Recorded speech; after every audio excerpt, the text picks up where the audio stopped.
السلام علیکم. زه ستاسو ورور ستاسو ملګری عزیر جان. نن بل سر شریکوم د ابراهیم تاج صاحب څخه ښایسته شعرونه. په تندر لوغړن شستا جمال او شنه بنګړي، دا څه وینم ستاسو په دیوال او شنه بنګړي.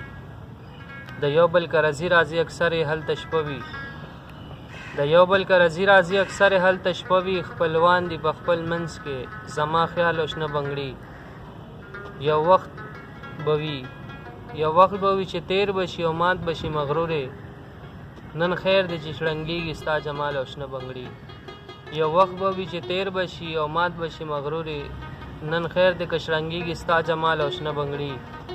اواز او شړنګ یو دی د ایمانه سړی خلاص کی، اواز او شړنګ یو دی د ایمانه سړی خلاص کی. عذاب دی چې سیلمه راشي د جال او شنه بنګړي. اواز او شلنګ یو دی د ایمانه سړی خلاص کی، عذاب دی چې سیلمه راشي د جال او شنه بنګړي. که دا ځلې د کلي خان دیاړي راکړه بچیا، که دا ځلې د کلي خان دیاړي راکړه بچیا، د راوړم به درله خامخا سور شال او شنه بنګړي.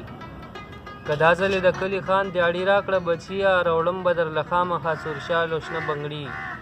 همزولو ورته ویلې ښار ته تللی دی بنګړو له، همزولو ورته ویلې ښار ته تللی دی بنګړو له، ویل یې مړې ورکې شی په سوال او شنه بنګړي. والسلام.